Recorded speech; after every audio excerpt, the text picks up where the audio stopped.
A paz do Senhor, meus amados irmãos.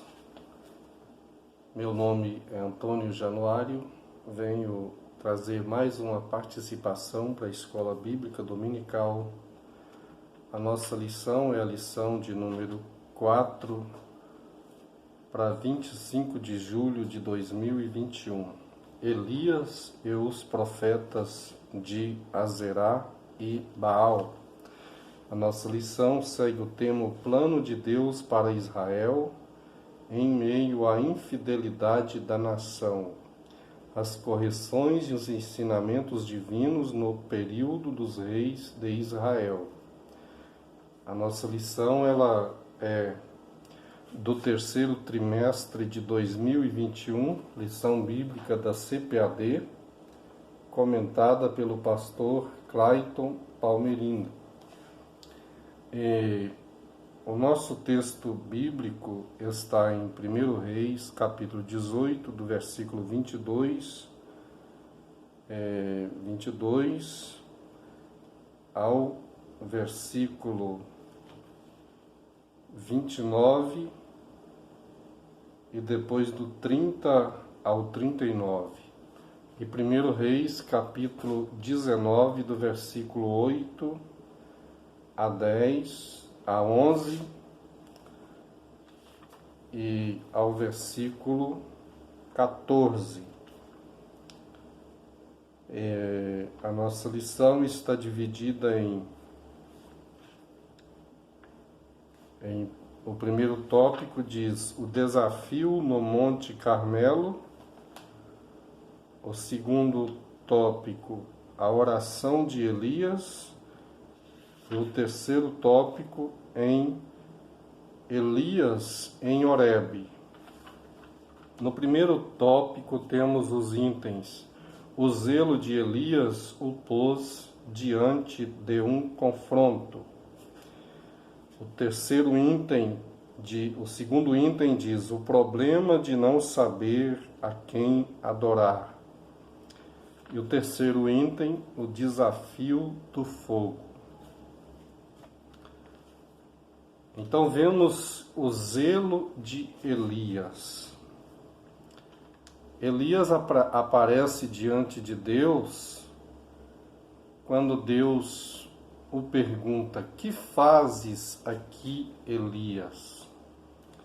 Aí ele diz: tenho sido muito zeloso pelo Senhor Deus dos exércitos, porque quebraram seus altares, mataram seus profetas, e só eu fiquei por profeta do Senhor em Israel. Na segunda vez que Deus apresenta diante de Elias, perguntando para Elias: o que fazes aqui, Elias?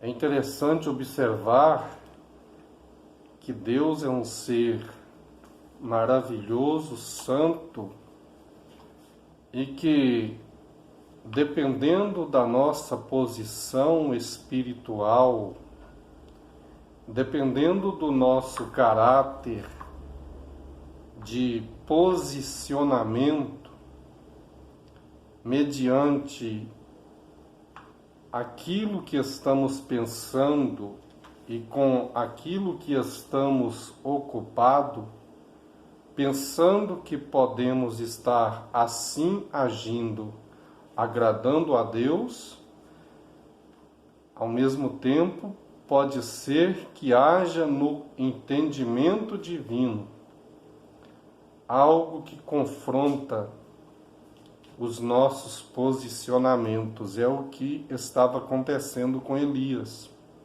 Então, desta forma, Deus está perguntando para Elias: o que fazes aqui? Deus, quando pergunta para Elias, pensamos assim: se ele é sabedor de todas as coisas e está perguntando o que fazes aqui, Elias, será que Deus não estava entendendo ou sabendo o que Elias estava fazendo? É interessante meditar nesta posição de perguntas que Deus faz a Elias. O que fazes aqui, Elias? Então, na segunda resposta, Elias diz: tenho sido extremo zeloso pelo Senhor Deus dos Exércitos, de muito zeloso para extremo zeloso. Veja que, da mesma forma como Deus repete perguntando: o que fazes aqui, Elias? Elias também apresenta uma alteração na sua segunda resposta a Deus. Mas há um parecer que Deus não está interessado nesta resposta de Elias. O parecer que surge é que Deus queria chamar a atenção de Elias, porque na verdade Deus visualizava a visão de Deus, o conhecimento de Deus. Deus tinha em vista quase aproximados 8.000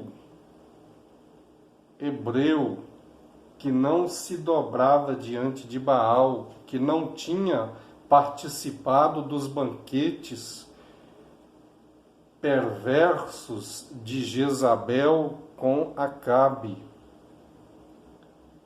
Então é interessante analisar, mas onde estavam eles que Elias não tinha uma comunhão com eles?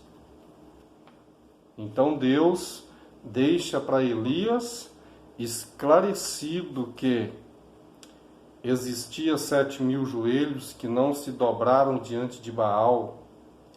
Elias deveria voltar pelo seu caminho, no resumo da lição vai dizer, e ele deveria voltar o seu caminho, ungir Azael rei sobre a Síria, Jeú rei sobre Israel, e ungir a Eliseu por profeta em seu lugar.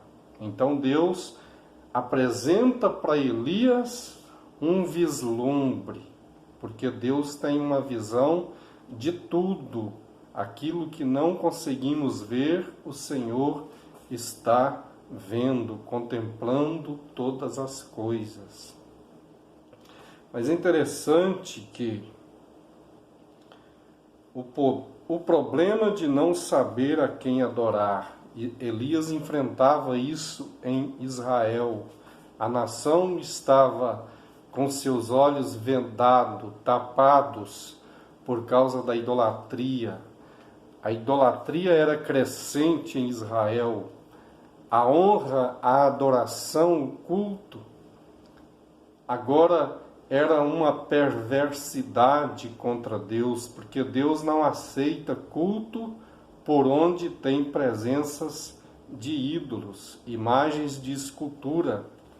Já é um confronto aos seus mandamentos. Êxodo capítulo 20, os primeiros versículos ali do capítulo 20, os primeiros mandamentos ali é Deus se colocando diante da humanidade como o Deus verdadeiro e uma proibição em levantar imagens de esculturas ou se dobrar diante delas. Por isso, os ensinos apostólicos apresentam que Jesus é o único intermediário entre Deus e os homens. Quando Elias está aqui, nós temos no texto histórico que ele faz um rego ao redor do altar, quando ele restaura o altar. Ele pede que tragam águas, 12 cântaros de águas, para molhar a carne do altar, as pedras do altar, de forma que o rego encheu de água e a água transbordava do rego para o altar. Com isto, Elias está separando o lugar na terra onde estava ele, o altar, com sua oferta para sacrifício.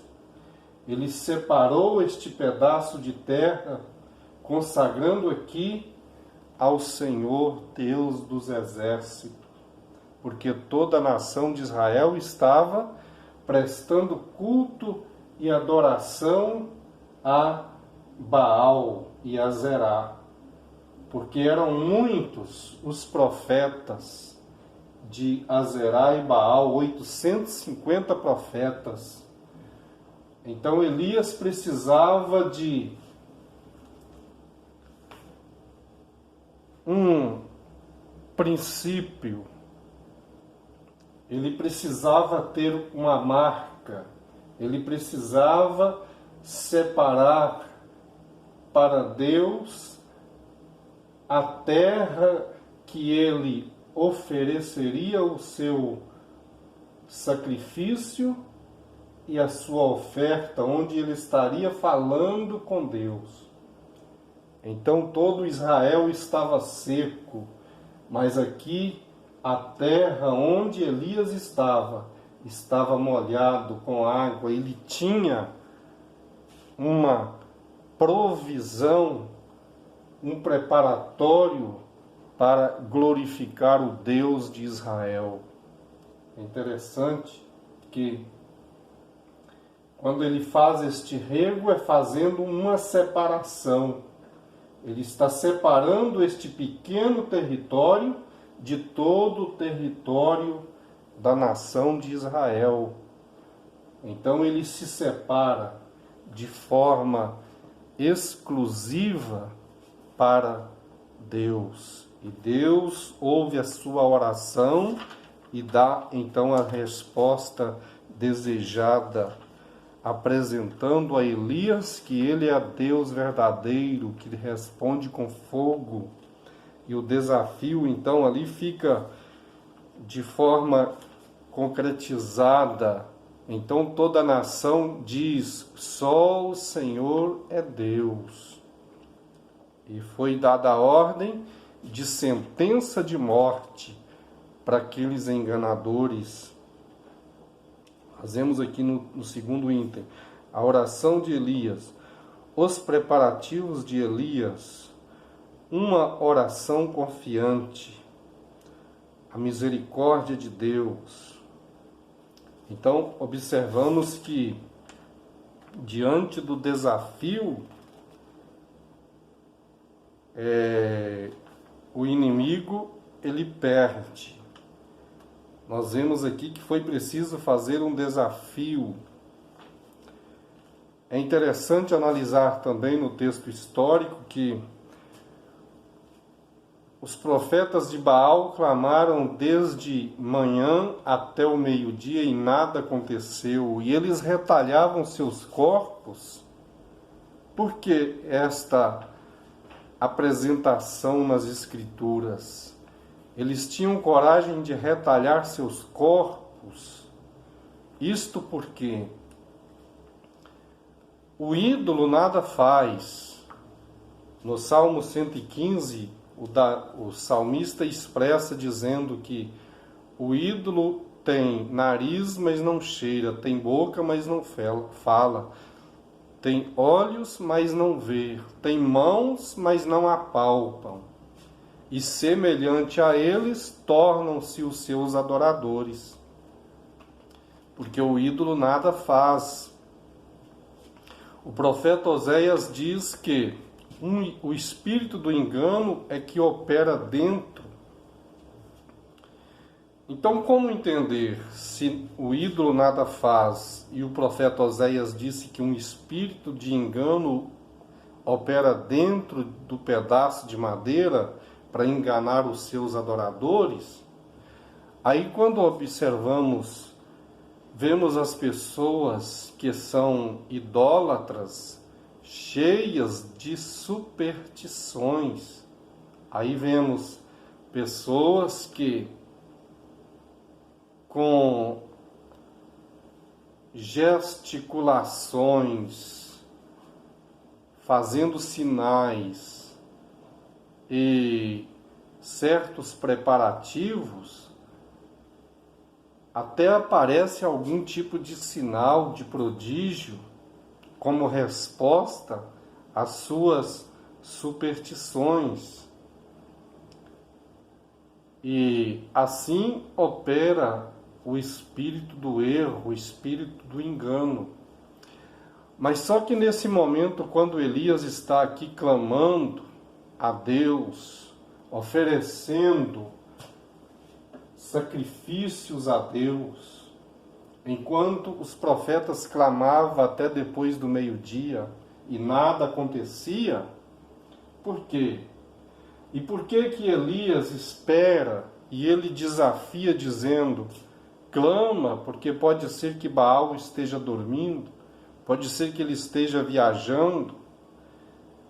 E Elias dava, então, ali suas palavras como uma presença de zombaria contra a fé daqueles derrotados adoradores de Baal. E quando Elias clama a Deus, logo o fogo cai do céu, consome a água, lambe as pedras e consome a carne. Como resposta de Deus. E todo Israel, quando vê, observa e clama, só o Senhor é Deus. O que observa é que quando Deus, ou seja, quando Deus tem alguém com coragem de manifestar confronto em defesa da causa de Cristo, o espírito do erro tem que se calar. O espírito das trevas tem que se manter calado. É o que acontecia. Porque ali, diante do trabalho de Elias, o maligno não podia trabalhar, porque criava aqui um confronto. Existia uma separação. Se Baal é Deus, segue-o, mas se o Senhor é Deus, segue-o. Então Elias colocava isto como um sinal de separação exclusivamente para o Senhor, seu Deus. O terceiro ponto diz, Elias em Horebe, os feitos e a exaustão do profeta.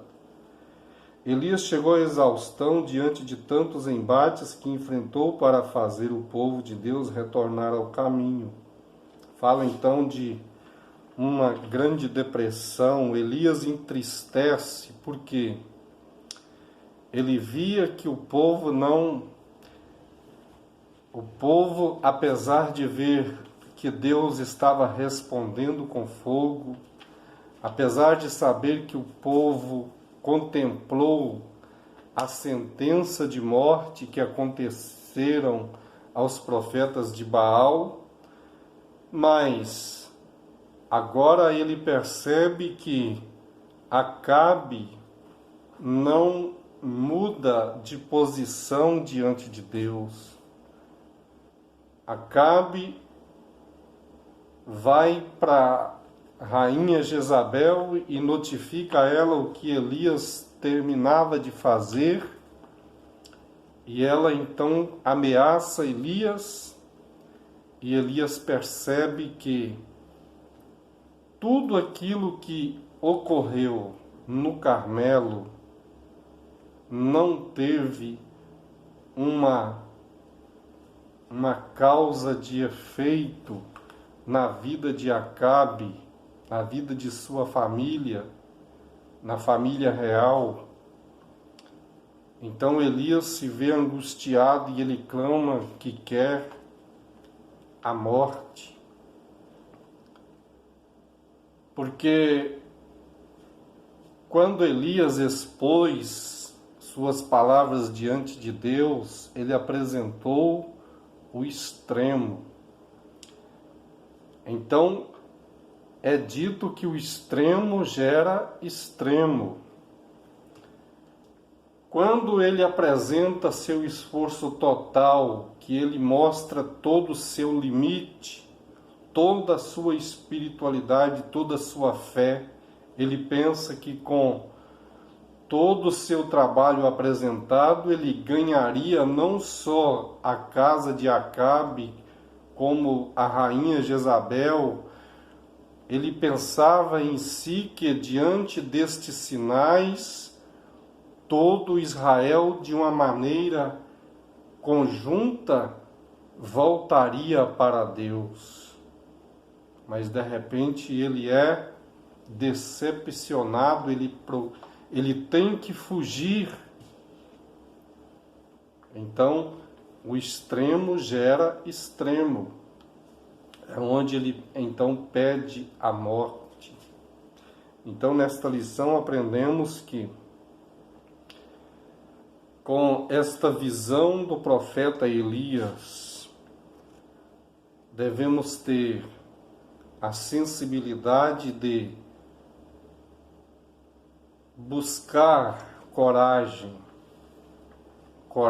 acompanhada de fé, que possamos ter experiências com Deus. Deus é presente no meio da sua igreja. E ter o zelo de apresentar o caminho da verdade em nossas obras missionárias, evangelísticas. O que é ídolo? O que é imagem de escultura? O que é santo? A nação brasileira, a igreja, precisa ter zelo de falar sobre estas coisas. O que é santo? Na nossa linguagem portuguesa, às vezes enfrentamos algumas dificuldades por não ter algumas profundidades escriturísticas para nossas obras evangelísticas. O que é santo, o que é imagens de escultura, o que é ídolo? De maneira geral, as pessoas cristãs, como a nossa nação é uma nação cristã, nós temos aqui a Igreja Católica Romana, que é uma igreja cristã, porém seus seguidores não fazem uma dissertação do que é ser santo, do que é ser uma imagem de escultura, do que é ser ídolos. Porque na linguagem bíblica, santos não tem nada a ver com imagens e com ídolos.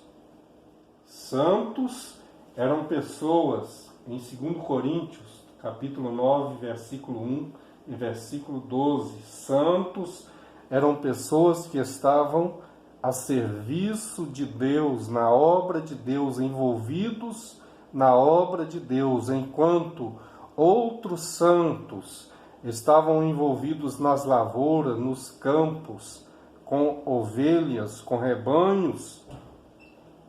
Outros santos estavam envolvidos diretamente com a vida espiritual, com a evangelização. Então precisava dos santos cuidar dos santos. É isto que Paulo está dizendo em 2 Coríntios. Cuidar como? Com ofertas que seriam direcionadas àqueles santos da igreja que estavam envolvidos diretamente no trabalho evangelístico, nas missões. Então, na linguagem bíblica, o ídolo e a imagem de escultura nada tem a ver com ser um santo. Portanto, os santos, nas Escrituras, os santos, eles confrontavam as imagens e os ídolos. Porque é mandamento, capítulo 20 de Êxodo, os primeiros versículos ali, confronta este espírito do engano através de ídolos, imagens de esculturas. Que Deus continue abençoando. Convido você a compartilhar este vídeo e não falte da escola bíblica dominical. Que Deus abençoe você e sua família. Em nome de Jesus. Amém.